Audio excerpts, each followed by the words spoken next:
Bienvenue à la porte du centre prophétique pour les nations.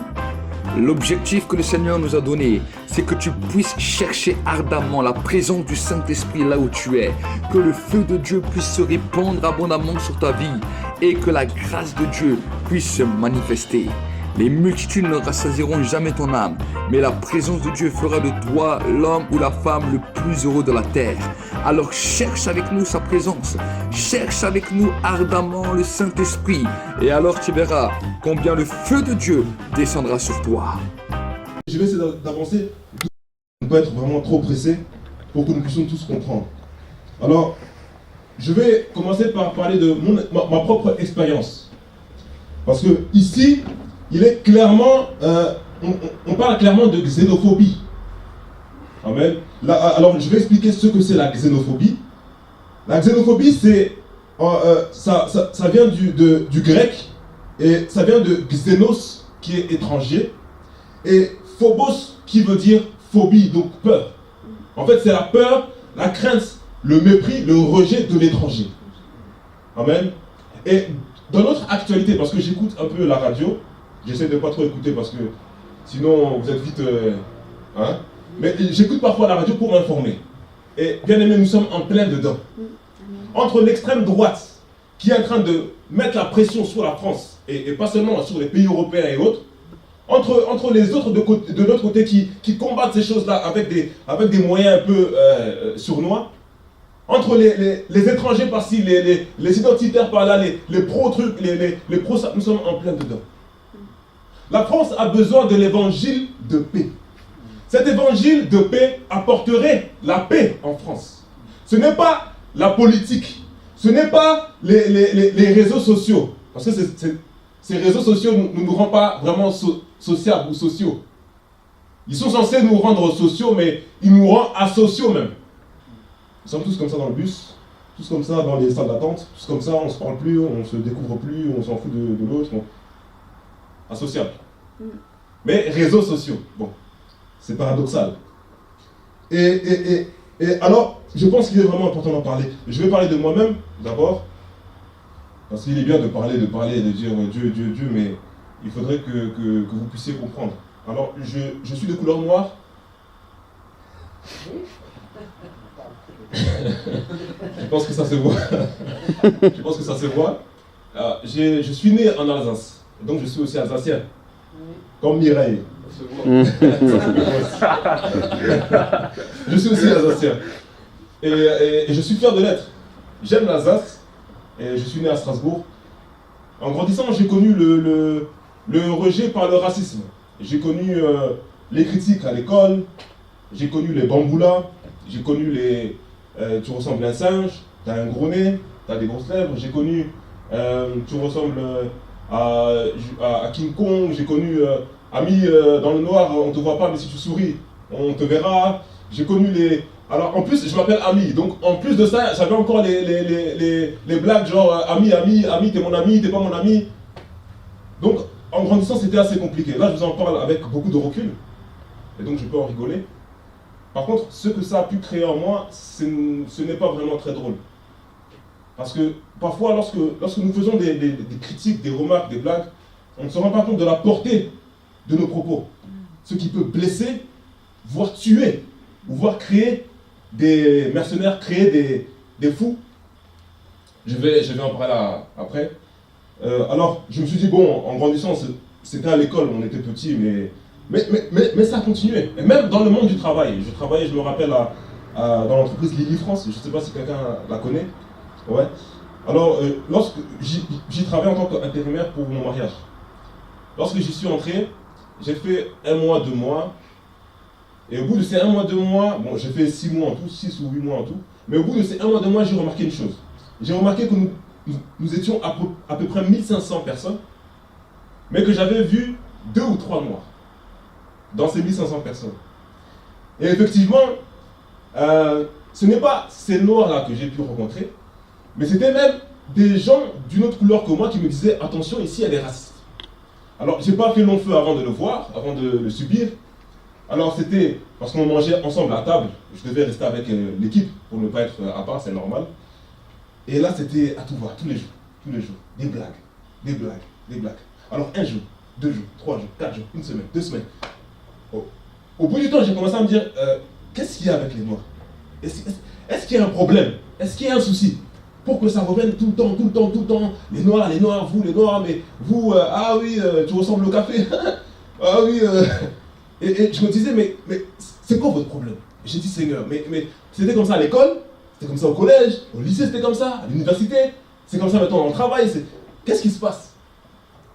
Et à force, je me suis fait une raison, soit je me bagarre, parce que nous au quartier c'était ça, c'est pas de lui on parle, non, c'est si tu as un problème avec moi, on vient, on se voit, soit on règle par la parole, soit on règle avec nos points. Et c'est celui qui a gagné qui la voix du plus fort, quoi, comme la savane. Et donc je me suis dit, soit je me bagarre, soit je leur réponds avec d'autres blagues. Et donc j'ai commencé à faire des blagues. Quand il y en avait un qui m'avait dit, je me rappelle qui m'avait dit, oui, Ami ne travaille pas autant, c'est fini l'esclavage. Je lui ai dit, oui, tu sais pourquoi il y a eu l'esclavage? Il m'a dit, non, pourquoi? Je lui ai dit, parce que vous étiez fainéants. Et il a commencé à rigoler. Et tous ont commencé à rigoler, ils se sont moqués de lui-même. Et je me suis dit, bon, si ça marche comme ça, c'est que moi aussi je dois faire des blagues sur les blancs. Sauf que je me suis demandé en tant que chrétien, est-ce que je ne pouvais pas blesser moi aussi? Parce qu'une personne blessée blessera. Parce qu'on ne donne que ce qu'on a.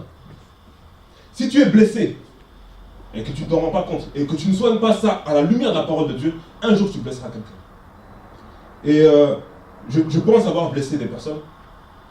Et jusqu'au jour où j'ai remarqué que cette xénophobie se passait aussi entre nous, Africains. Parce que ma femme, sa mère est angolaise. Moi, je suis moitié angolais et moitié congolais. Mais sa femme est 100%, sa mère est 100% angolaise. Donc ma femme est 100% angolaise aussi. Et alors, en Angola, il y a différentes tribus, il y a différentes ethnies. Et eux sont restés en Angola pendant la guerre. Il y a eu la guerre d'Angola et eux sont restés en Angola. Donc la famille de ma femme sont restés en Angola. Par contre, la famille de ma mère, qui est angolaise, sont allés au Congo pour se réfugier au Congo et puis revenir en Angola. Et entre ces deux ethnies, il y a des guerres maintenant. Il y a comme une petite guerre. Il y a des guerres, il y a des voilà, vous êtes partis là-bas, vous êtes partis chez les sauvages. Entre noirs, hein, entre Africains, vous êtes partis chez les sauvages. Les sauvages, c'est les Congolais, hein, au Zaïre, anciennement Zaïre, colonisé par les Belges. Et en fait, quand j'ai rencontré ma femme, j'ai vu que sa mère ne m'aimait pas trop. Et je me suis posé la question, et souvent dans les fêtes de famille et autres, il y avait des remarques du style, oui, bon, vous les Congolais, vous les Zaïrois, vous appelez ça Zaïres, vous les Zaïres, vous êtes comme ça, vous mangez comme ça, vous faites ceci. Et personnellement, au début, ça m'intéressait pas, ça me touchait pas. Mais au fur et à mesure, j'ai vu qu'il y avait comme une discrimination envers ma personne. Et ça a commencé à me blesser. Et je me suis demandé, mais Seigneur, c'est comme ça chez les Blancs, c'est comme ça chez les Noirs. Mais je vais aller où? Je vais aller où? Qu'est-ce que j'ai fait moi? Et c'est à ce moment-là où j'ai commencé à m'intéresser à l'histoire de nos pays. Parce que je voulais savoir, comprendre l'origine du problème. Et donc j'ai fait mes recherches, j'ai commencé à lire le livre de Nelson Mandela, j'ai commencé à lire des livres, à regarder des documentaires, regarder vraiment m'intéresser. C'est comme ça que j'ai acquis certaines connaissances. Et j'en suis arrivé à la conclusion qu'il n'y avait que la parole de Dieu pour régler ces problèmes. Alors c'est pour ça que j'en parle. C'est pour ça que j'en parle. Vous savez, il y a quelqu'un qui dit, si tu ne sais pas où tu vas, regarde d'où tu viens. Alors, je pense que c'est légitime sur le plan terrestre, mais c'est aussi légitime sur le plan spirituel. Cette parole, cette Bible, a 6000 ans d'expérience humaine. Et si nous avons un problème sur notre direction, nous y plongeons nos regards. Et Winston Churchill disait, plus loin dans le passé on pourra regarder, plus loin dans le futur on pourra aller. Et je pense que c'est vrai. Je pense que c'est vrai. Donc nous allons aussi parler d'histoire. D'histoire fâcheuse. Mais tout cela pour régler des soucis dans le cadre de l'Église aussi. Amen. Amen. Amen. Est-ce que vous êtes encore avec moi? Amen.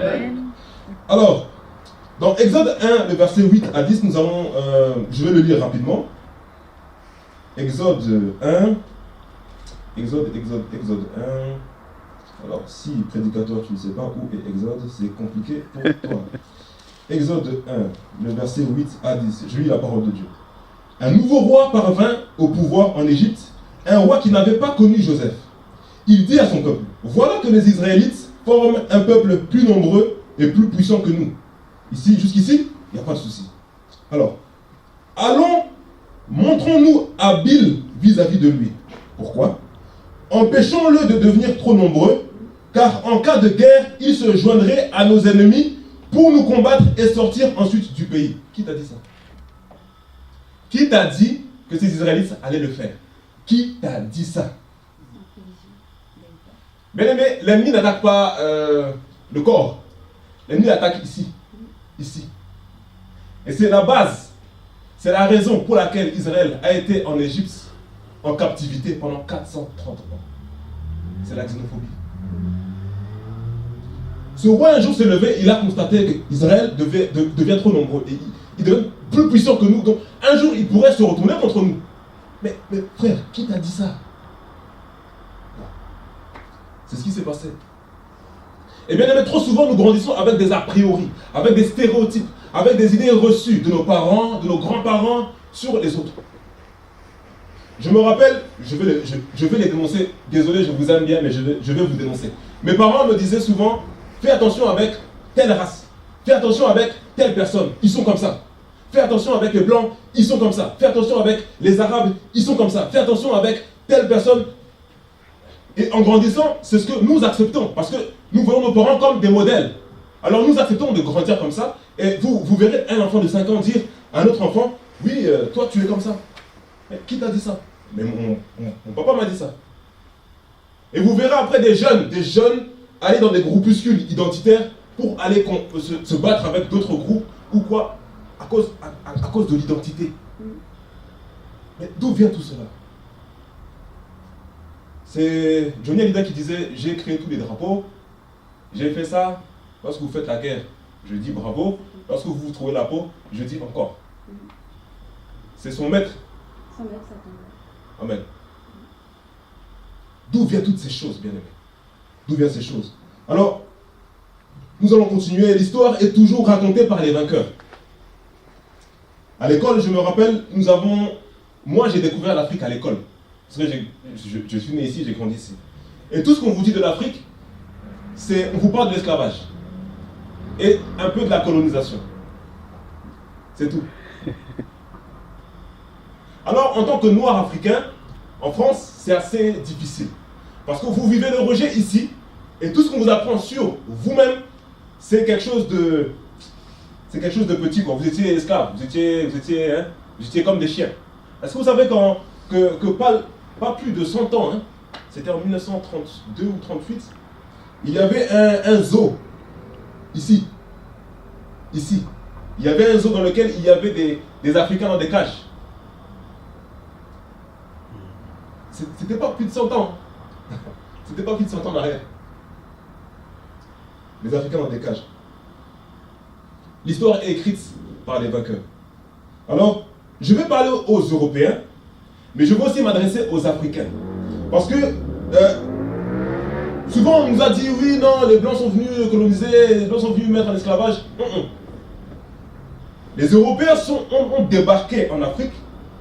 Et les Africains qui avaient des problèmes tribales, qui avaient déjà des rivalités tribales, se sont appuyés sur la force armée des étrangers pour aller combattre d'autres Africains. Et en fait, c'est comme si, voilà, moi je suis par exemple un Portugais, je débarque en Angola et je dis aux Angolais, écoutez, voilà, on vient, on a besoin de faire du commerce, on a besoin de... Voilà, parce que je vois les richesses que vous avez, je vois l'or que vous avez, et voilà. Et moi, Angolais, je dis à l'autre Portugais, écoute, moi j'ai un gars qui me dérange là. J'ai une population qui me dérange. Et puis le Portugais dit, oui, ça tombe bien, moi j'ai besoin de main d'œuvre. Bon, d'accord, ok. Alors, si tu m'aides à les combattre, bah, tu pourras les prendre et les déporter. Alors, je vais aussi parler aux Africains. Parce qu'il y a beaucoup d'Africains qui se victimisent, disant comme quoi on est rejeté, il y a le racisme. C'est une réalité, oui. Mais ceux qui sont au pouvoir aujourd'hui en Afrique, ce ne sont pas des Européens, ce sont des Africains qui pillent, qui tuent le peuple, qui asservissent leur propre peuple. Alors je vais parler aux Européens, je parlerai aussi aux Africains. Est-ce que quelqu'un est avec moi? Amen. Alors, tout dépend du paradigme. Tout dépend du point de vue. Tout dépend du point de vue. Lorsqu'on dit pays en voie de développement ou pays sous-développé, c'est par rapport à qui? Par rapport à quoi? C'est quoi un pays développé? Est-ce que c'est un pays où il y a beaucoup d'argent? Est-ce que c'est ça être développé? Il y a le pasteur Karambiri qui disait, il était allé en Suisse, et il était confronté un peu à un peu de mépris des Suisses. Parce qu'en Suisse, il y a beaucoup d'argent. En Suisse, il y a beaucoup d'argent, il y a des médecins, il y avait des médecins qui étaient là, il y avait des... Et lui qui s'appelle en plus Mamadou, et qui est noir, il s'est arrêté, il a arrêté sa prédication, il les a regardés. Et il leur a demandé, alors pour vous, parce que vous me voyez ressortissant d'un pays sous-développé, alors pour vous c'est quoi un pays développé? Il a dit, pour moi un pays développé, c'est un pays où il n'y a pas de prison, c'est un pays où il n'y a pas d'hôpitaux, c'est un pays où il n'y a pas de misère. Alors chez nous, il y a des hôpitaux, il y a des prisons, il y a de la misère. Chez vous, il y a des hôpitaux, il y a des prisons et il y a de la misère. Alors, qui sont les pays développés? Qui sont les pays sous-développés?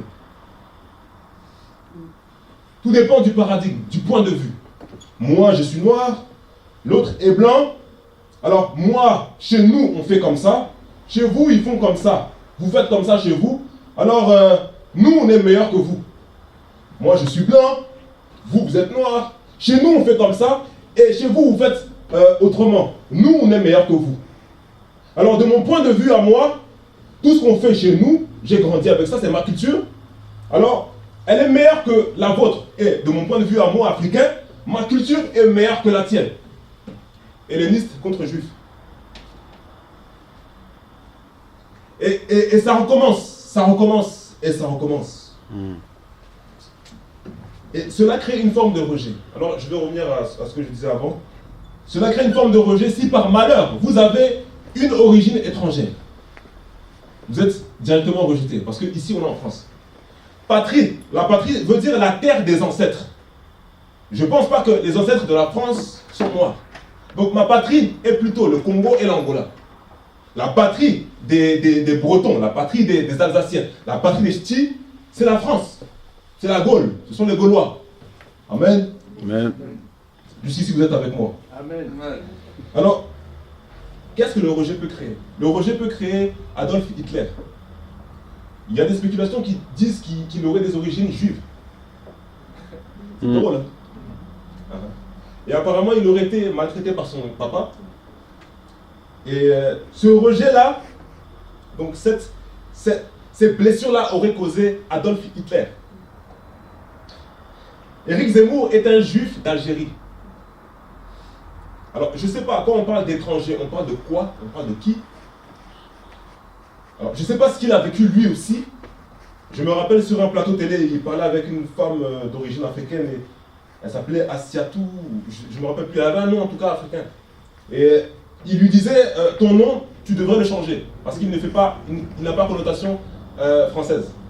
Et elle a regardé, elle était gênée, et puis après elle s'est plainte, elle a appelé SOS racisme, voilà, voilà. Mais quand je regarde ça, je me dis, mais toi-même tu es étranger. Pourquoi tu veux qu'elle change de nom? Pourquoi tu veux qu'elle se renie pour être un peu plus française? Elle est ce qu'elle est. Moi, je suis français. Moi, je suis français et mes parents sont français. Ils ont acquis la nationalité française. Mais je suis d'origine africaine. Ça, c'est selon la loi. Amen. Amen. C'est selon la loi. Et cela crée deux mondes. Cela crée deux mondes. Cela crée deux poids, deux mesures. Je vais parler de la CPI. La CPI est la Cour pénale internationale. Je ne sais pas si vous en avez entendu parler. Elle a déjà eu à condamner des personnes causant du trouble dans le monde, entre guillemets. Alors, la première condamnation de la Cour pénale internationale était pour un Congolais. Il s'appelait, je crois, Mangala, Jules Mangala, ou Tony Mangala, je ne me rappelle plus, mais c'était un Congolais. Alors, est-ce qu'il n'y a que les Congolais qui font des crimes dans le monde? Je ne sais pas. Tony Blair et George Bush ont déclaré eux-mêmes, et des gens proches d'eux ont déclaré aussi qu'ils s'étaient trompés pour la guerre d'Afghanistan. Ils avaient supposé qu'il y avait de l'armement nucléaire, qu'il y avait des armes, que les Afghanistans préparaient des choses, et donc ils ont envoyé l'armée là-bas. Ils ont détruit, massacré les gens là-bas, la population a été massacrée, déportée, Le pays a été totalement, presque détruit, et puis ils sont repartis. Et ensuite, ils ont dit qu'ils ont fait une erreur. Combien de personnes sont mortes avec vos erreurs? Ils n'ont pas été condamnés par la CPI. Par contre, plusieurs personnes d'origine africaine ont été condamnées par la CPI. Deux poids, deux mesures. Je continue. Mais la guerre en Ukraine a fait beaucoup d'émoi, a fait beaucoup de remue-ménage. Les gens se sont vraiment levés, soulevés, et je crois que c'est important. Je crois que c'est important. Mais en tant que chrétien, on ne peut pas être pour la guerre. Nous sommes pour la paix. Amen. En tant que chrétien. Mais bien aimé, je me suis posé la question. Je me suis demandé, mais dans mon pays, le Congo, il y a un génocide qui est en cours encore aujourd'hui. Il y a, après la Deuxième Guerre mondiale, c'est la guerre qui a causé le plus de morts. Dans un seul pays. Un seul pays. Mais je m'étonne de voir autant de sentiments, d'émotions pour l'Ukraine et pour un pays comme l'Afrique où il y a un génocide actuel. C'est pas grave. On n'en parle pas, oh, c'est pas grave. Alors, deux poids, deux mesures. Alors, lorsque nous voyons tout ça, lorsque vous vivez en France le rejet et le racisme, dans votre tête, ça crée quoi? Ça crée du désespoir, ça crée de la haine anti-blanche, ça crée de la vengeance. Alors, je ne sais pas ce qui s'est passé réellement en Syrie, parce que je ne vais pas parler de tout, prendre des détails, prendre des chiffres. C'est pas ça le but de mon message. Mais je ne sais pas ce qui s'est passé en Syrie, je ne sais pas ce qu'il y avait à voir en Syrie. Mais tous sont allés en Syrie. Et il y a eu des djihadistes. Alors on dit que c'est les djihadistes, on dit que voilà, c'est... Mais je voulais... Moi, j'aime bien aller à la source des choses, comprendre vraiment le pourquoi du problème. Pourquoi est-ce qu'on est allé en Afghanistan? Pourquoi est-ce qu'on est allé en Syrie? Est-ce qu'il y a du pétrole? Est-ce qu'il y a de l'argent à se faire? Est-ce qu'il y a des sous à se faire? Je ne sais pas. Je vais encore donner quelques chiffres. 325 millions d'euros de commerce excédentaire la France a avec la Côte d'Ivoire. Je vais expliquer. C'est que la France doit la France doit 325 millions de dollars à la Côte d'Ivoire en ce moment même. Où la France paye 325 millions de dollars à la Côte d'Ivoire. Et le président Macron, le président de France, vient en Afrique pour un sommet et dit aux Africains de mieux gérer leurs finances. Bien aimé, c'est cette hypocrisie. Cette hypocrisie c'est de la méchanceté. C'est méchant. Et c'est injuste. Et j'en parle parce que je suis chrétien, pas parce que je suis noir. Bientôt, j'irai vers les Africains et je parlerai aussi aux Africains. Et je vais terminer par là. Vincent Bolloré, je pense que vous le connaissez, qui a Canal+, donc C8, CNews, qui a Europe 1, qui a Femme Actuelle, il a Universal Music. Donc il a beaucoup de choses. Il a 16 ports maritimes en Afrique. 16 ports. Ports comme Amsterdam ou autre. Il en a 16 en Afrique. Alors pourquoi c'est lui qui les détient alors qu'il est dans des pays souverains? Je ne sais pas. Et 80% de son chiffre d'affaires vient d'Afrique. Alors dans quelles conditions il le fait? Je ne sais pas. Nous sommes devant une caméra, je ne vais pas dire des choses que je ne connais pas, je préfère avoir des sources fiables, je ne vais pas m'avancer sur cela. Mais bien aimé, vous voyez, avec tout cela, lorsque vous parlez, par exemple, de choses que vous ne connaissez pas, lorsque vous parlez d'Africains, sans savoir toutes ces choses, sans savoir qu'il y a des gens qui meurent, des gens qui souffrent à cause d'injustice, et que vous parlez d'Africains, et que vous parlez de choses que vous ne connaissez pas à des Africains, alors, si les personnes ont cette connaissance-là, ça peut mal finir. Même en tant que chrétien. Même en tant que chrétien. Ce que l'ennemi fait, l'ennemi aussi a 6000 ans d'expérience avec les hommes. L'ennemi aussi a 6000 ans d'expérience avec l'humanité. Et l'ennemi continuera à agir de cette manière, à diviser les gens, à lever les uns contre les autres. la nuit continuera à le faire. Alors, j'ai d'autres données, mais je pense que vous m'avez compris. Avec toutes ces données, je n'ai pas parlé d'esclavage, de colonisation, d'autres, parce que sinon, on n'en finirait pas. Parce que l'histoire est écrite par les vainqueurs. Amen. Alors, la Bible dit que dans 1 Jean, que celui qui n'aime pas ne sait pas, ne connaît pas que Dieu est amour. Si je parle de ces choses, et que actuellement, dans ta tête, ça passe comme un film, parce que tu dis ça ne me concerne pas, sache que ça te concerne. Parce que tu es censé aimer.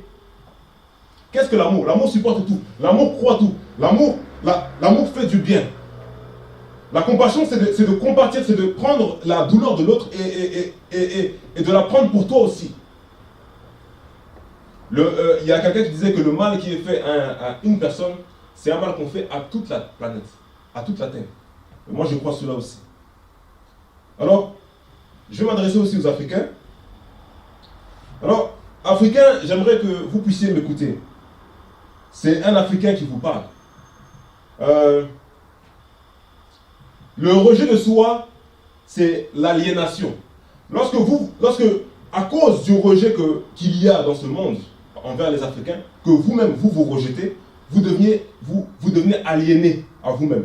Et donc, ça veut dire que vous n'êtes plus vous-même en tant que personne humaine. Vous êtes quelqu'un d'autre. Mais quelqu'un d'autre, on ne sait pas. Dieu créateur, Dieu sage, Dieu intelligent, vous a créé noir, vous a créé en Afrique ou a créé vos parents en Afrique, de couleur noire. Dieu n'est pas sage, Dieu n'est pas intelligent, Dieu ne sait pas pourquoi il fait les choses. Vous savez, en Afrique, il y a une tendance où les personnes s'éclaircissent la peau avec des produits. Je me suis posé la question, mais pourquoi est-ce qu'il y a des gens qui sont noirs, des gens qui sont plus clairs, des gens qui sont... Alors, il y a des gens qui sont plus clairs naturellement, oui, à cause de croisements, voilà. Mais il y a des gens qui sont plus clairs parce qu'ils se sont éclaircis la peau. Je vais vous dire d'où cela vient. Durant l'esclavage, les gens qui étaient un peu plus clairs étaient mieux classés dans les classes sociales. Hein. Et c'est une mentalité qui perdure encore en Afrique. Monsieur Lynch, celui qui a donné le lynchage, parce que c'est ce qu'il pratiquait sur les Africains, Monsieur Lynch a dit, ce que nous ferons à ces gens va perdurer pour même des siècles et des siècles, des générations et des générations. Ils continueront à se comporter de cette manière si on atteint bien leur structure sociale. Alors, si tu n'es pas fier de ce que tu es, tu seras fier de quoi? Tu seras qui?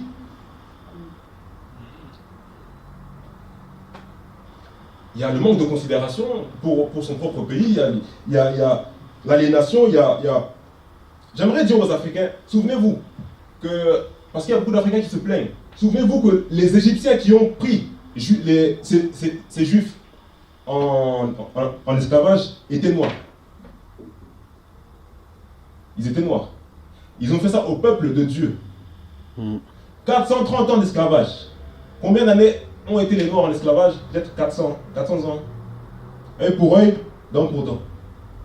Ce qu'un homme aura semé, il le moissonnera un jour. Les noirs dans la Bible ont toujours été puissants. Nimrod était noir. C'était le premier homme c'est celui qui a dit on va construire une tour, on va aller monter là-bas à Babel, on va monter pour atteindre Dieu. C'était lui.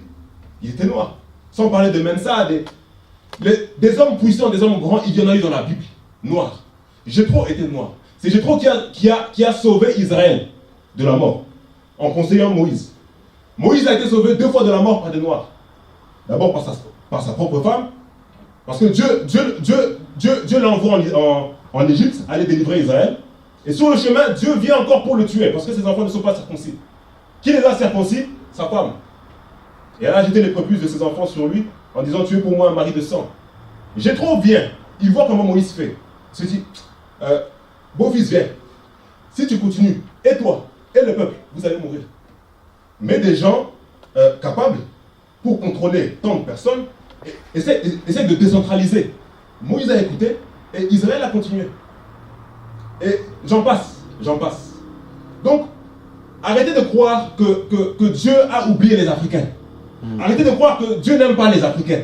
Arrêtez de croire que les Blancs sont meilleurs que vous. Arrêtez de croire ça. Ça, c'est des mensonges que Satan a mis dans vos têtes. Mais bien aimé, j'aimerais vous dire quelque chose.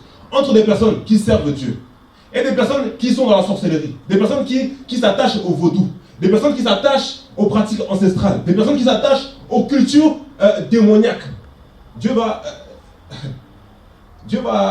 être avec qui? Parce que pendant que certains Africains veulent revenir aux pratiques ancestrales, il y a des hommes et des femmes qui se sont attachés à la parole de Dieu. Qu'ils soient américains, européens, ici en France, en Allemagne avec Martin Luther, en Angleterre avec John Wesley. Il y a des hommes qui se sont attachés à l'évangile. Alors entre vous, qui vous attachez aux pratiques ancestrales, et ces hommes qui s'attachent à la parole, lesquels des deux auront plus de connaissances? Parce que la Bible dit, mon peuple périt faute de connaissances. Ce n'est pas parce qu'ils ont été plus puissants, ils ont été plus intelligents, non. C'est une question de connaissance. C'est une question de connaissance. Lorsque le réveil spirituel vient quelque part, Dieu donne la sagesse. Dieu donne l'intelligence. Juste après le réveil spirituel en Allemagne, il y a eu le siècle des Lumières. Juste après le réveil spirituel en Angleterre par John Wesley, il y a eu la 4e révolution industrielle. Alors, les historiens ne vous raconteront pas ces choses parce que ça ne les intéresse pas de parler de parler de la Bible. Ça ne les intéresse pas de glorifier Jésus. Ça ne les intéresse pas. Donc ils ne vous diront pas que c'est le réveil spirituel qui est à la base de ces choses. Mais bien aimé, il faut que nous puissions aller à la source des choses et aller nous informer pour savoir qu'est-ce qui s'est réellement passé.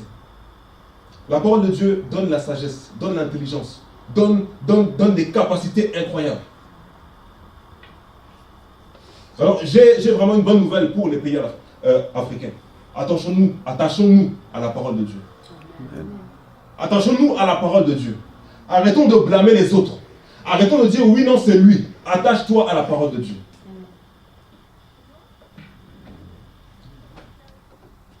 Deutéronome 29, le verset 24 à 27. Je suis bientôt sur la fin.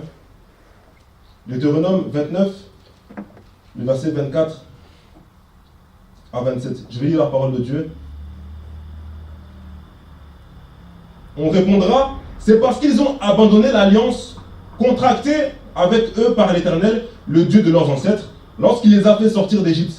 C'est parce qu'ils sont allés servir d'autres dieux et se sont prosternés devant eux des dieux qu'ils ne connaissaient pas et que l'Éternel ne leur avait pas attribués.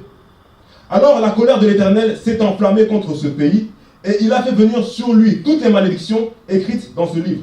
L'Éternel les a arrachés de leur pays avec colère, avec fureur, avec une grande indignation, et il les a jetés dans un autre pays. Comme on le voit aujourd'hui. Quand je lis ça, je vois l'esclavage. Comment des millions d'Africains ont été arrachés d'Afrique, ont été déportés vers les Antilles, ont été déportés vers l'Amérique latine, ont été déportés vers l'Amérique du Nord. Bien aimé, celui qui agit contre Dieu agit contre lui-même.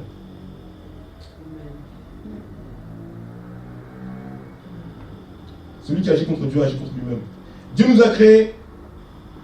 Et le jour où tu te blâmes toi-même, le jour où tu te rejettes, c'est comme si tu blâmais Dieu. C'est comme si tu rejetais Dieu. Seigneur, pourquoi je suis comme ça? Pourquoi j'ai un gros nez? Pourquoi j'ai une grosse bouche? Pourquoi? Mais tu dis ça par rapport à quoi?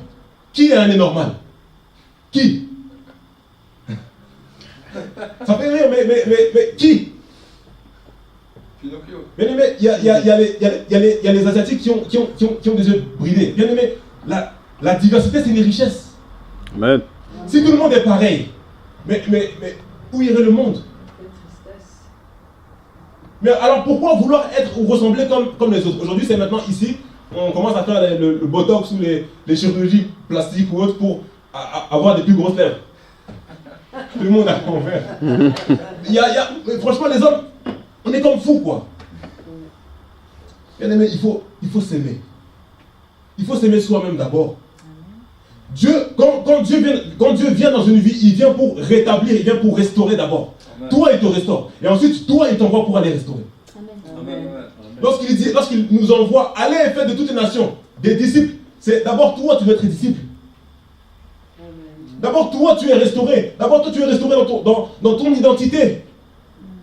Sois fier de ce que tu es. Moi, j'ai mis du temps à être fier de ce que je suis. J'ai mis du temps. Il a fallu que j'aille chercher les connaissances. Il a fallu que Dieu fasse un réel travail parce qu'on avait formaté ma tête. On avait complètement... Mais l'information, soit te forme ou soit te déforme. Ça, il n'y a pas d'autre... L'information te forme ou te déforme. Et si tu as la mauvaise information, c'est pour ça que j'ai parlé de Bolloré. Pourquoi est-ce qu'il a tous ces canaux médiatiques? Si il contrôle les médias, il contrôle ce que tu entends. S'il contrôle ce que tu entends, il contrôle tes pensées. S'il contrôle tes pensées, il contrôle comment toi tu vas commencer à penser, comment toi tu vas commencer à agir. S'il contrôle comment tu penses, il contrôlera aussi tes émotions, tes sentiments. Et c'est pourquoi on met plus l'accent sur telle information que là-bas. Parce que si on met l'accent sur ces informations-là, vous allez commencer à vouloir chercher qu'est-ce qui s'y passe. Et si vous cherchez qu'est-ce qui s'y passe, vous allez voir que les choses ne sont pas comme on vous les a racontées. Alors pour cacher les choses, on ne vous parle pas de ces choses. On ne vous parle pas de ce qui se passe en Afrique, on ne vous parle pas de ce qui se passe au Moyen-Orient, vraiment. Pourquoi on n'envoie pas les casques bleus en Israël? Pourquoi on les envoie en Afrique? C'est pour protéger quels intérêts? Je pourrais en parler longuement, parce que j'ai fait des recherches. Je pourrais en parler longuement. Mais ce n'est pas le but de mon message. Apocalypse 7, et c'est le dernier verset que je vais lire. Apocalypse 7, le verset 9 à 10. Apocalypse 7, le verset 9 à 10. Mais vous savez, j'ai entendu que le jeune Thomas, je ne sais pas si vous savez ce qui se passe avec lui, il a été poignardé, il a été tué. Voilà. Vous savez, pourquoi est-ce qu'il y a eu cette bagarre? Il y a eu des propos racistes. L'autre a dit oui, tes cheveux sont longs comme Nikita. L'autre a dit oui, espèce d'arabe. L'autre a dit espèce de blanc. L'autre. C'est pourquoi on en parle. Si l'église n'en parle pas, si l'église n'apporte pas la lumière, qui le fera? Ce monde a besoin de lumière. Ce monde n'a pas de solution. Et puis les partis politiques reprennent. Alors moi je suis de tel côté, l'autre il a eu tort. Comme ça on a plus de votes, comme ça les gens viennent ici. Et la solution, qui l'apporte? Qui apportera la paix entre ces deux clans? Qui va le faire? Non, tout le monde reprend pour ses propres intérêts, pour les votes, pour... Si l'église n'est pas là, Apocalypse 7, je commence un peu à partir à côté. Apocalypse 7, les versets 9 à 10. La Bible dit, après cela, je regardais et je vis une foule immense que personne ne pouvait compter. C'étaient des hommes de toute nation, de toute tribu, de tout peuple et de toute langue.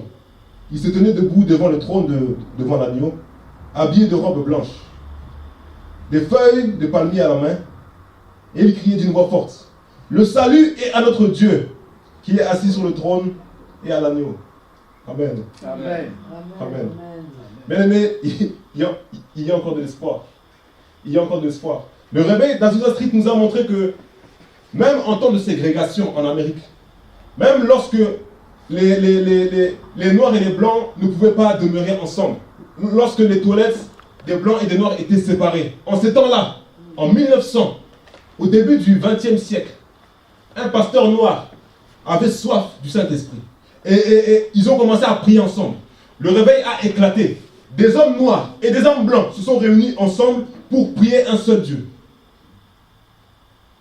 Pour prier un seul Dieu. Pendant la ségrégation, avant que Martin Luther King fasse ce qu'il a fait, bien avant, 50 ans avant, à cause de ça, il n'y a qu'un seul salut. Il n'y a qu'une seule solution. Aux différences des hommes, aux différences culturelles, il n'y a qu'une seule solution. Bien aimé, si tu aimes ton voisin, tu sauras que Dieu est amour.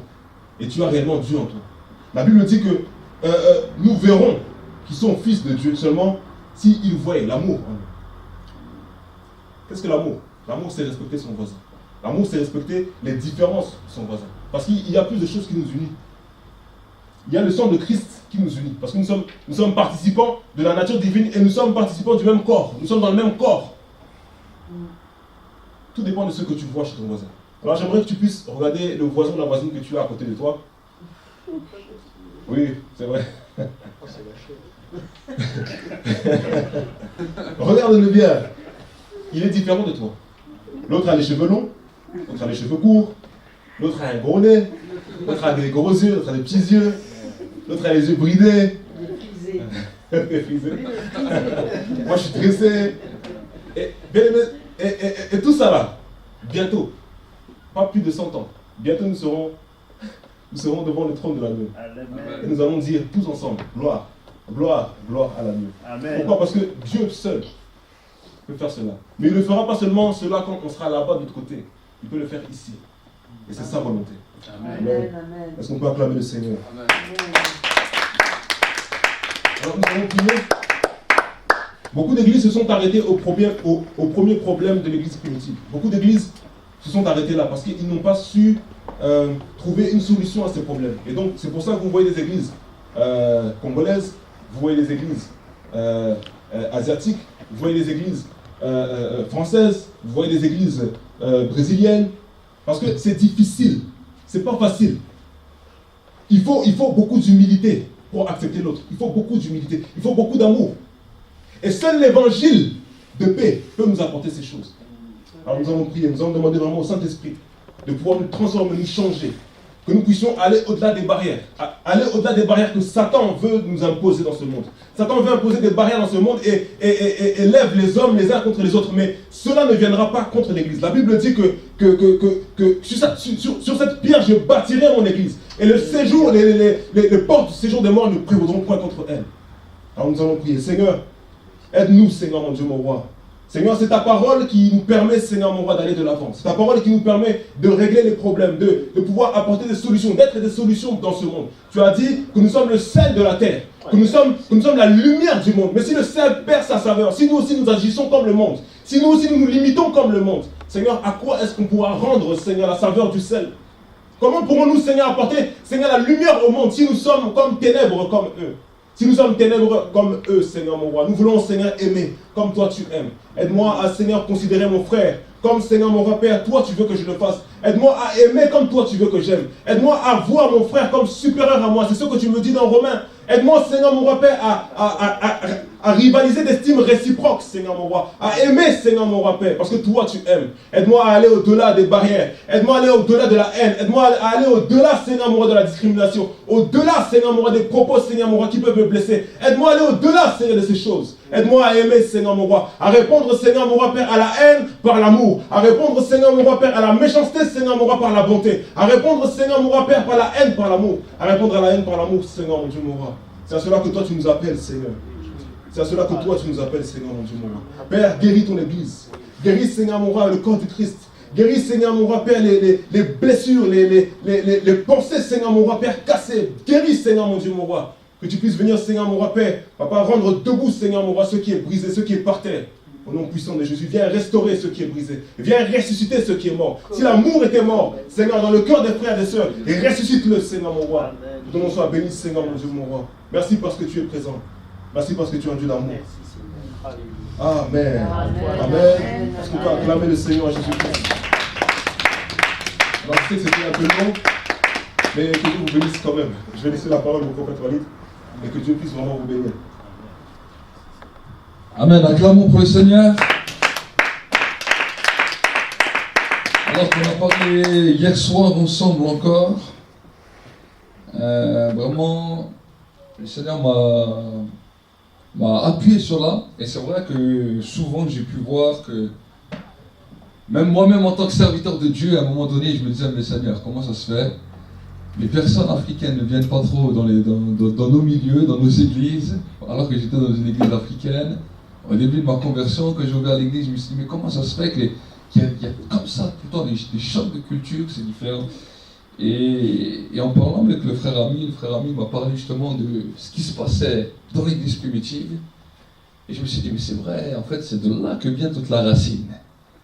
Et ensuite, plus tard, vous allez voir que dans l'église primitive, si vous lisez bien les Actes des Apôtres, à un moment donné, il y a Pierre, il y a l'apôtre Paul que Dieu suscite. Pourquoi? Parce que l'apôtre Pierre ne faisait pas son travail. L'apôtre Pierre n'a pas fait son travail. Il est resté qu'avec les Juifs.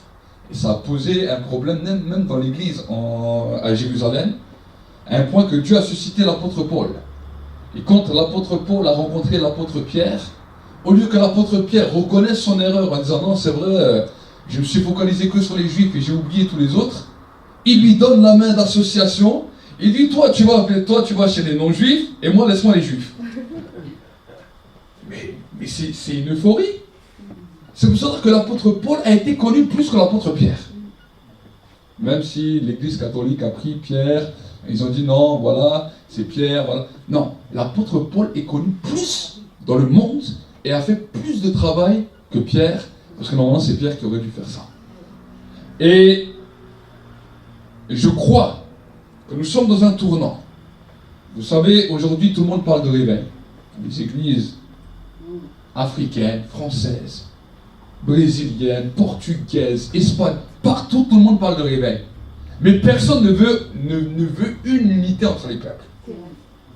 On dit non, le réveil vient des Américains, le réveil vient des Hispaniques, le réveil vient des Africains, le réveil vient... Bon, les Français, ils sont loin de toujours derrière. Mais pourquoi? Parce qu'il y a un choc de culture. Et dans l'église, il y a un racisme dans l'église. Moi-même, j'ai vécu le racisme dans l'église. Et des fois, on peut nous-mêmes aussi donner des blagues sur des races, sur des peuples, sur des nations. Si nous voulons que les choses changent, et je bénis Dieu pour toutes les couleurs qu'on peut avoir ici. Je bénis Dieu pour ça. Si nous voulons que les choses changent, on doit y mettre aussi du nôtre, et on doit demander à Dieu pardon peut-être pour toutes ces choses que nous avons laissé aller courir, toutes ces négligences que nous avons fait en tant que chrétiens. C'est pas le monde qui doit nous apprendre, c'est nous qu'on doit apprendre au monde. C'est nous qu'on doit montrer au premier au monde. Nous pouvons vivre en tant qu'Église de Jésus-Christ avec différentes cultures, différentes couleurs. Nous pouvons être frères et sœurs et nous pouvons vivre un même culte tous ensemble. Amen. Amen. Amen. Et je crois que c'est pour cela que quand lui a parlé de cela, moi je peux parler aux Européens. Si moi je vais commencer à parler de la manière où il a parlé à des Africains, je vais me faire cataloguer de tous les noms d'oiseaux. Je pourrais parler à d'autres cultures, mais pas de cette manière, à d'autres gens de couleur qui peut-être eux-mêmes ne l'accepteront pas. Et d'un côté, je les comprends, c'est normal. Mais nous-mêmes, en tant qu'Église, nous devons démontrer une autre dimension et nous-mêmes manifester l'amour. Vous savez, dans certains endroits, j'ai entendu, oui, mais nous ne voulons pas que ce soit une église comme une église africaine, ou une église ou tel chant qui va nous montrer, on est une église française. Moi, j'ai entendu ça en France. Et c'est grave. Donc, vous savez, quand William Seymour a vécu et expérimenté le réveil en 1906 à Azusa Street, il avait un rêve, de pouvoir mettre des blancs, des noirs dans une même pièce. C'était son rêve. Personne ne faisait ça, même son père spirituel était contre. Son père spirituel a dit non, fais un petit truc comme ça, juste avec des personnes noires, mais ne mélange pas tout. Et lui, il allait à l'encontre de ça, il s'est pris la tête même avec son père spirituel, il allait à l'encontre de ça, et Dieu a manifesté un réveil puissant. Amen. Amen. Et je crois qu'aujourd'hui, jusqu'à aujourd'hui, on a entendu parler de petits réveils. Depuis 1906, on a entendu parler de petits réveils. Dans certains pays, on a entendu des réveils, mais pas des réveils comme Azusa Street. Pourquoi? Parce qu'à Azusa Street, il y avait eu quelque chose de particulier qui malheureusement n'a duré que 3 ans. Que 3 ans. Si je peux dire un truc qui est grave, ça peut choquer les gens. Mais quand aux États-Unis, en 1906, on a entendu, écoutez ce que je vais dire, parce que ça provient d'une racine profonde. On a entendu qu'il y a eu un déversement du Saint-Esprit puissant. Des Blancs américains sont venus à Azusa Street pour bénéficier de cette grâce que Dieu avait manifestée par William Seymour. Ils sont repartis à Los Angeles. Et parce qu'ils ont reçu cette grâce, un groupe de 20 personnes avait amené une explosion qu'on appelle l'explosion du pentecôtisme, ou l'explosion des assemblées de Dieu. C'est comme ça que ça a été créé. Mais le mouvement qui a été créé était bien, mais la racine du mouvement étaient mauvais parce qu'ils ont dit, on va dire que le réveil vient de nous. Parce qu'on est blanc. Et c'est à cause de cela, écoutez-moi bien, c'est à cause de cela que le mouvement, il s'est propagé, mais il n'a pas vécu le mouvement du réveil comme Dieu voulait le faire. Pourquoi? Parce qu'il y a eu quelques racines de racisme. Si on met un petit peu de levain dans le pain, la Bible nous dit que le pain, il monte. Mais normalement, le levain, c'est le symbole du péché. Et cette racine, je crois, qu'on parle beaucoup de réveil, on parle beaucoup de choses, mais si on n'enlève pas cette racine, cette petite racine-là, ce petit débris, c'est ça qui empêche l'explosion du réveil mondial. Et nous sommes dans ce temps où nous devons comprendre les temps, comprendre les situations, voir les choses. Et je ne dénigre aucun mouvement. C'est un mouvement un mouvement de Dieu, mais un mouvement qui est parti d'une mauvaise intention. Et certaines mauvaises intentions peuvent freiner. Parce que dans ce mouvement, il y a eu des grands hommes qui sont sortis, comme des Douglas Scott, des hommes qui ont mis des mouvements puissants. Mais pourquoi ces mouvements n'ont pas explosé jusqu'à une dimension mondiale? Parce que, si vous voyez même, les ministères auprès de ces hommes, c'est comme s'ils ont été arrêtés à certaines frontières. Douglas Scott est allé en Algérie, et Dieu l'a utilisé en Algérie pour un réveil puissant. Mais dès qu'il arrive à la frontière subsaharienne, c'est fini. On peut se poser la question pourquoi. C'est après d'autres qui sont allés, qui ont amené le réveil là-bas en Afrique, comment il s'appelle, le grand évangéliste là, qui est décédé maintenant. Non, pas lui, mais pas que lui. Un autre évangéliste qui a amené un grand réveil en Afrique. Osborne, T.L. Osborne. T.L. Osborne qui est parti là-bas en Afrique. D'abord il est allé en Inde, et après il est allé en Afrique, et Dieu l'a utilisé puissamment. Dieu a utilisé d'autres canaux. Mais si vous voyez, il y a toujours une position où il y a comme une délimitation. Dès qu'il arrive plus loin, ou dès que les serviteurs arrivent dans une autre zone, c'est comme ça s'arrête. Et il y a une des zones que jusqu'à aujourd'hui, beaucoup de serviteurs, quand ils sont arrivés dans cette zone, c'est comme si cette zone ne fonctionnait pas, la France. La France est une zone où quand les serviteurs du monde entier arrivent ici, c'est comme s'ils sont bloqués. Même, ils ont une onction terrible. Ils arrivent ici, c'est comme s'ils se sont arrêtés. Comment? Et c'est pas que d'aujourd'hui. C'est parce qu'il y a des racines qui sont derrière. Et en tant que peuple prophétique, nous devons comprendre la dimension des racines pour savoir comment nous pouvons gagner et vaincre. Amen. Amen. Et une des paroles qu'il a dit, c'est les gagnants qui marquent, qui écrivent l'histoire. Alors il y a des gagnants qui sont gagnants à cause d'une machinerie mauvaise, mais nous sommes des gagnants en Christ, et en Christ nous sommes toujours gagnants. Amen. Et nous pouvons écrire l'histoire. Amen. Nous sommes dans un temps de réflexion, 2024 arrive, et c'est extraordinaire, une nouvelle année qui commence. Mais dans ce temps de fin d'année, c'est pas juste, oui, on prie pour que l'année prochaine soit bonne. Nous voulons être des vainqueurs et écrire l'histoire dans l'année 2024. Amen. Amen. L'église primitive se déchire. Mais imaginez Pierre, je ne sais pas, mais ce qu'il est en train de faire, il est en train de marquer un point de division. Il a dit, toi tu vas avec les non-juifs, moi je vais avec les juifs. Mais c'est une folie. C'est une dinguerie. Dans l'église, la première division a commencé là. Et nous-mêmes qui sommes enfants de Dieu, on ne doit pas penser comme ça. Mais on doit commencer à travailler ensemble. Amen. Et quand j'ai parlé avec le frère Ami, quand le frère Ami m'a parlé de cela et tout, je lui dis, merci Seigneur. J'ai dit, ensemble, en tant qu'Église, on doit faire les choses et on doit bouger ensemble. Amen. C'est un des fardeaux que Dieu lui a donné. Et nous voulons travailler ensemble dans ce fardeau. Amen. Alors vu que lui, il a reçu cette capacité de Dieu, et vous savez, des fois, quand on reçoit quelque chose de Dieu, alors on peut peut-être, quand on l'exprime la première fois, ne pas être très adroit dans tout. Tu vois, dire des choses, des fois un peu dures, des fois ne pas tout savoir comment bien poser les mots. Mais parce que Dieu lui a donné ce fardeau, Dieu va commencer à affiner. Il va commencer à affiner jusqu'à un moment donné où ça va être tellement fluide que son message va passer et les gens vont accepter. Amen. Je me souviens la première fois que j'ai prêché, c'était pareil. J'avais reçu un fardeau par rapport à porter du fruit, par rapport à avoir du fruit pour la vie éternelle. Ma première prédication, elle a duré 10 minutes. Et je suis venu, je les ai massacrés. Ils m'ont donné le micro. J'ai dit voilà, tout arbre qui ne produit pas de fruits sera coupé et jeté au feu.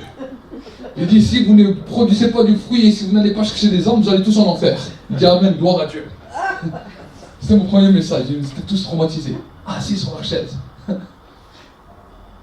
Mais c'était mon premier message. Mais après Dieu a commencé à m'affiner. Amen. Amen. La passion est toujours la même, le feu est toujours la même. Mais maintenant le message commence à être construit. Amen. Et c'est ce que Dieu va faire avec notre frère. Et parce que c'est un appel. Vous savez, quand on est appelé à servir Dieu, quand on est appelé à prêcher, il y a toujours une qualification bien spéciale. Amen. Donc je vais prier pour toi. Si tu peux venir, je vais prier pour toi. C'est peut-être quelqu'un... Gérard, si tu peux aller derrière. Nous allons fermer nos yeux. Je vais prier pour toi. Et Dieu va commencer à faire quelque chose de nouveau à partir d'aujourd'hui. Il y a un temps, il y a une marque, il y a une saison. Et aujourd'hui, tu vas entrer dans une nouvelle saison. Écoute bien ce que je vais dire. Il y a des manteaux qui vont être libérés. Il y a eu des hommes de paix qui se sont manifestés sur la terre. Des fois, certains étaient chrétiens, d'autres n'ont pas été chrétiens. Pourquoi? Parce que quand des fois l'église ne se lève pas, Dieu est capable de donner un manteau de paix à une personne qui ne le connaît pas, juste pour qu'un dessein de Dieu puisse se manifester sur terre. On a entendu parler des Nelson Mandela, on a entendu parler des Martin Luther King, on a entendu parler de beaucoup d'hommes qui se sont levés pour apporter des messages de paix, pour apporter des messages de changement, pour apporter des messages de transformation. Et maintenant, en tant que prophète, je déclare que maintenant, cette porte que Dieu a décidé de t'ouvrir s'ouvre maintenant sur ta vie. S'ouvre maintenant sur ta vie. Qu'à partir d'aujourd'hui, un nouveau temps, une nouvelle saison commence maintenant pour toi.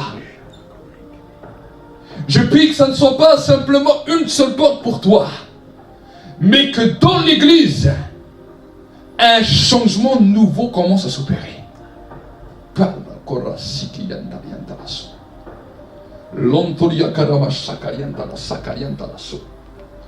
Est-ce que vous pouvez juste le relever? Est-ce que tu peux le relever?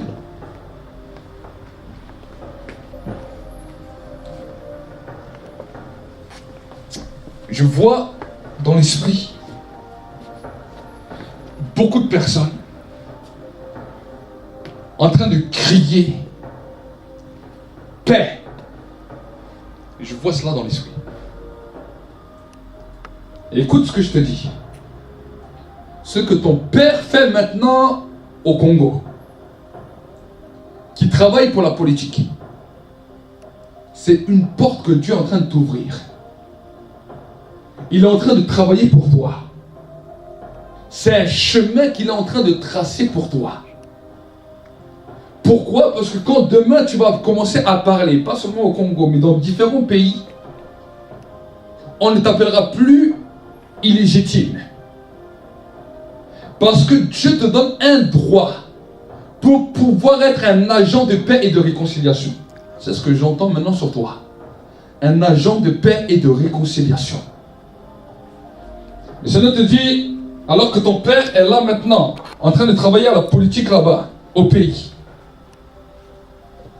ce qu'il est en train de faire, c'est de t'ouvrir une voie auprès des grands. C'est à cause de ce qu'il fait que la voie des grands te sera ouverte. Et ça sera un héritage que Dieu te donne. Maintenant, le Seigneur te dit, travaille simplement dans l'amour. Apprends à aimer ceux que tu n'aimes pas. Et alors ton message sera toujours plus grand, toujours plus fort. Je vais aiguiser ta bouche comme une épée aiguë, afin que ta bouche puisse ramener les cœurs et que le vent de repentance puisse souffler puissamment. Maintenant, pour la Kayanta Yakamaso, Londo Yakamaso, Korianta la Shakara, gère bien. Karamaso, Korianta la Kalamama. Londo Yakamaso, lève tes mains, viens devant. Que de l'île de là où tu viens, il y a eu des fois beaucoup de points d'interrogation et des fois tu ne comprenais pas toujours tout. Tu es venu d'un endroit, tu es venu en France. Cet endroit tu l'as toujours à cœur, mais des fois tu ne sais pas comment l'expliquer. Que Dieu maintenant t'ouvre aussi une porte pour que dans ton île, dans cette île là-bas, tu puisses amener une réconciliation et que tu amènes aussi cette lumière, que cette grâce puisse commencer à couler. Maintenant, feu! Viens, Véro. Karamasoko yanda yakamaso. Lanta yakamaso yamanayana. Lintorio korashiki yakamaso. Lokoramasai. Mets-toi là. On va bouger ça. Lève les mains, viens, avance-toi. Torimashikia, viens ici. Que la vie de Dieu puisse aussi couler sur toi. Qu'une transformation puisse venir sur toi. C'est quelque chose qui te parle, ce message. C'est quelque chose qui te parle dans ton cœur, ce message. Par rapport à une réconciliation. Et le Seigneur va aussi t'utiliser fortement là-dedans. Au sein même de ta famille. Pour amener un nouveau vent. Pour amener une nouvelle saison. Et que même là dans ton île, les gens soient touchés par une transformation de mentalité. Il y a des choses qui sont là depuis des années. Des choses qui sont là positionnées et que personne n'a pu arracher, déloger. Mais le Seigneur te dit maintenant, c'est un temps où je te donne maintenant cette clé pour bouleverser. Maintenant, feu! Feu!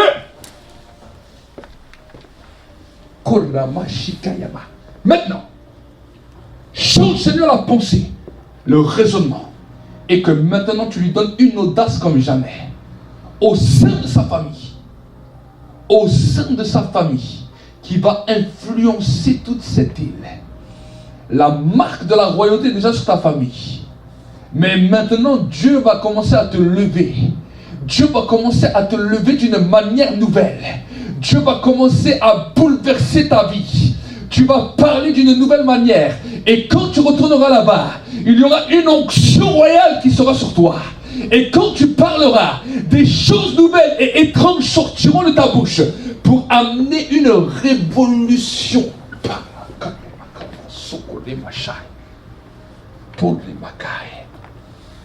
C'est le temps de Dieu. C'est le temps de Dieu. C'est le temps de Dieu. Sœur Marie, viens.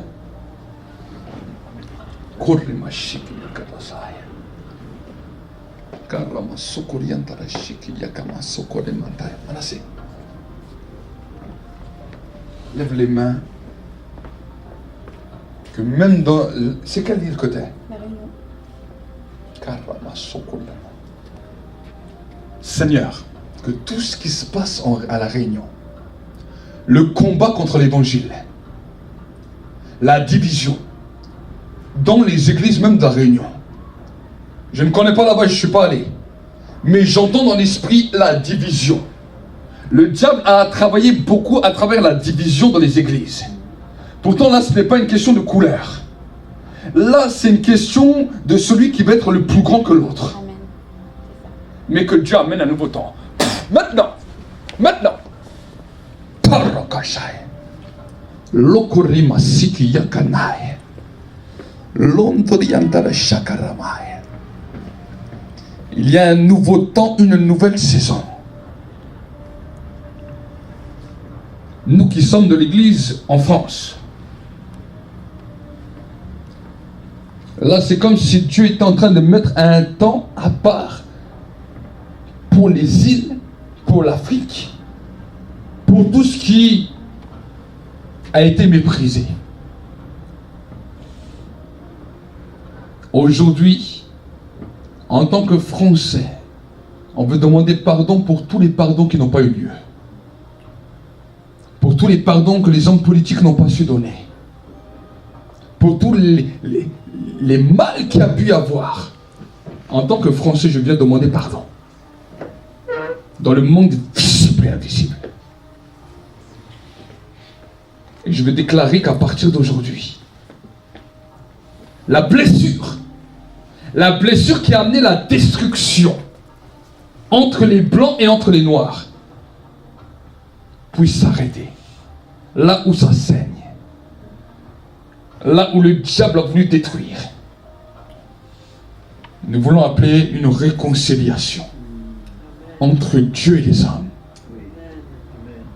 Seigneur, nous te demandons maintenant de casser et de changer toute la mentalité de l'Église de France. Toute cette division avec les églises ethniques. Seigneur, comment les musulmans peuvent être un noir et un arabe et un blanc ensemble dans une mosquée. Et les chrétiens ne peuvent pas faire ça dans l'église. Seigneur, c'est ton peuple qui périt par manque de connaissance. Mais nous brisons maintenant cette autorité. Nous brisons ce mur de division. Et nous voulons déclarer maintenant que le feu de ta présence commence à descendre. Au nom de Jésus. Au nom de Jésus. Commence à bénir l'église en France. Commence à bénir l'église en France. Commence à bénir l'église en France. Commence.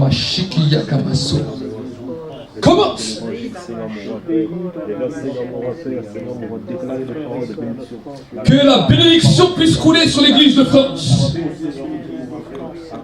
Et que maintenant tout ce que l'ennemi a voulu conspirer, que cela soit brisé maintenant dans le nom de Jésus. Seigneur, nous voulons te bénir et te rendre grâce pour cette soirée. Et nous voulons te demander, Seigneur, d'ouvrir les écluses du ciel. D'ouvrir les écluses du ciel. Et que la puissance de Dieu puisse encore se manifester avec gloire.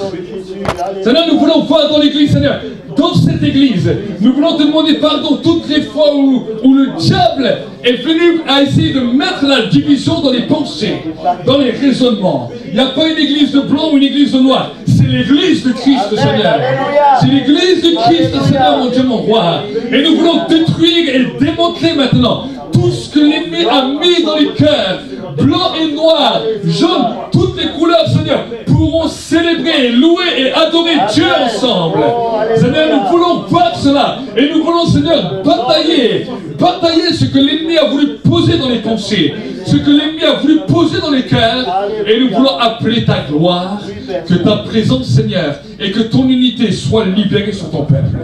Nous te demandons que l'unité maintenant soit sur ton peuple. Et nous voulons arracher cela, Seigneur, mon Dieu, mon roi. Arracher cela de nos pensées, de nos cœurs, de nos raisonnements, Seigneur, et déclarer qu'il n'y a pas de différence entre nous, parce que nous sommes un seul peuple. Nous sommes un seul peuple. Et Seigneur, nous voulons travailler à cela.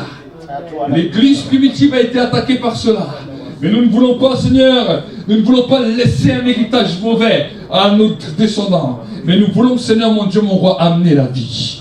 Et nous voulons te bénir et te rendre grâce pour tout ce que tu fais. Merci pour ce que tu as fait en 1906. Merci pour ce que tu as fait, Seigneur, dans cette petite église qui était 15-20 personnes, mais qui ont décidé d'être un. Seigneur, aujourd'hui, nous voulons être un. Nous voulons être un dans la prière. Nous voulons être un seul cœur. Au nom de Jésus. Au nom de Jésus. Nous te bénissons parce que quelque chose s'est cassé dans le monde spirituel. Quelque chose s'est brisé dans le monde spirituel. À toi la gloire. Et nous te rendons gloire. Au nom de Jésus. Au nom de Jésus-Christ. Amen. Amen. Et amen. Acclame pour le Seigneur. Quelque chose s'est passé dans le monde spirituel. Il y a une nouvelle atmosphère. Je sens une nouvelle atmosphère. Comme si la liberté est devenue plus grande. Donc, rentrons dans cette dimension et nous allons voir vraiment des choses glorieuses. Amen. Amen. Et laissons de côté les blagues racistes, les blagues. Vous savez, des fois, même moi-même, je faisais des blagues et je ne me rendais pas compte. Des fois, on fait des blagues, mais vous savez, quand les gens ils ont souffert, et tout, des fois, on ne sait pas forcément. Et la Bible nous dit que celui qui tire une flèche et qui dit après que c'était pour plaisanter, c'est comme s'il tire une flèche pour tuer. C'est écrit dans le livre des Proverbes. Donc à nous de faire attention à cela. Amen. Amen. Et devenons un peuple qui grandissons en connaissance et en maturité. Que Dieu vous bénisse, acclamez pour le Seigneur. Bienvenue à la porte du centre prophétique pour les nations. L'objectif que le Seigneur nous a donné, c'est que tu puisses chercher ardemment la présence du Saint-Esprit là où tu es, que le feu de Dieu puisse se répandre abondamment sur ta vie et que la grâce de Dieu puisse se manifester. Les multitudes ne rassasieront jamais ton âme, mais la présence de Dieu fera de toi l'homme ou la femme le plus heureux de la terre. Alors cherche avec nous sa présence, cherche avec nous ardemment le Saint-Esprit, et alors tu verras combien le feu de Dieu descendra sur toi.